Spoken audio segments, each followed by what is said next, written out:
Pearson Sharp. So, the big news is that the Supreme Court is unanimously upholding the decision to ban or sell TikTok come January 19th. This is a major decision for like 170 million Americans who were conned by the communist Chinese into using the app on a daily basis. If you can't tell, I'm not a fan, and I think this ban is a good thing. And I freely admit that I probably have a very boomer take on this.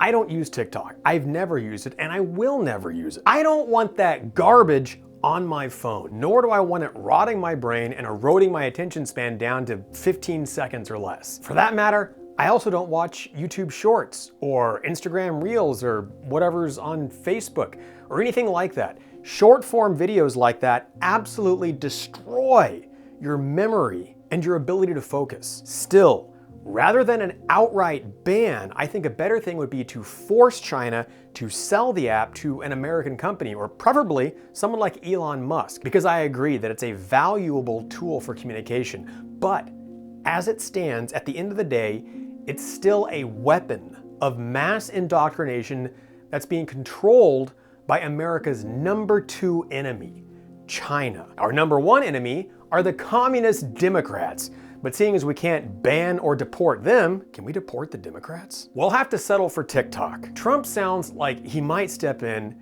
and use an executive order to save the app, which is incredible because it was his plan in the first place to ban it. But he'd score a lot of points with Gen Z, who are soon to be the biggest voting bloc in the nation. I don't know why he suddenly reversed course, but if politicians are afraid of banning TikTok over the political fallout and what it will do to their careers, they need to evaluate what's more important, the safety of this country or their poll numbers. The very real argument is that TikTok is spying on your phone. And it is. That's not a conspiracy theory. They flat out 100% are spying on you. People like Robert Kennedy say, so what if they're spying on your phone? Everybody else spies on your phone, including the US government. First of all, what the hell kind of argument is that? How about let's stop the communists from spying on us and then stop our government from spying on us? Not say, well, we're doing it too, so may as well let the Chinese. The Constitution was never set up to protect the enemy freely broadcasting their evil messaging to our children. Let's use the left's old foil, Adolf Hitler. If this were World War II, would we allow Hitler the ability to promote his messaging and beliefs to all our children? No! So why are we doing it now? These people are our enemies.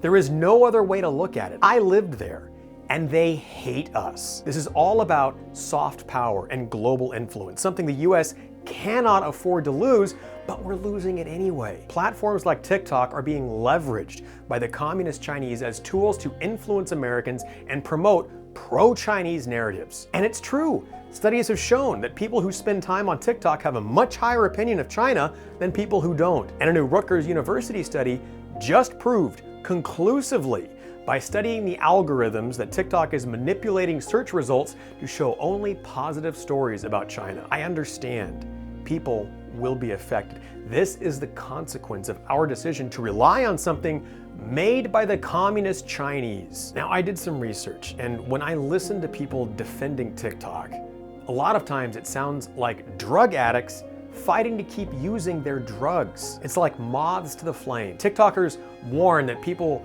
will have to get their content in different ways. It won't be the same. If the ban goes through, content will be different. You will consume it in a different way. You will find it in a different way. So what? Adapt.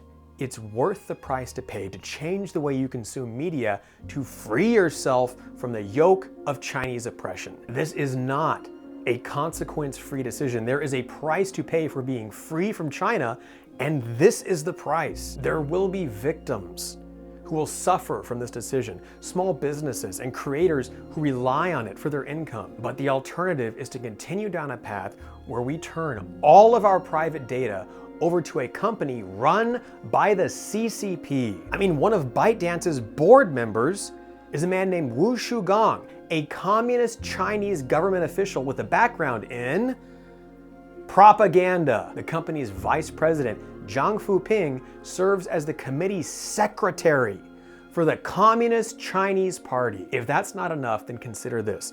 ByteDance has their headquarters in Beijing, and China's national intelligence law forces all companies to aid the Chinese Communist Party in gathering intelligence and forces them to turn all of that data over when it's requested. Do you get it? We've sold our privacy to a company that's legally required to give everything they have on you to the Chinese government. The bottom line is that China is our enemy, so we know this app is not for our benefit. It may look good, but we are being used and our culture is being undermined. This is a threat to all Americans. We are at war with China, whether we recognize it or not. Communists support TikTok, and TikTok supports communists. End of story. I have no problem with free American speech, but these commies can go to hell.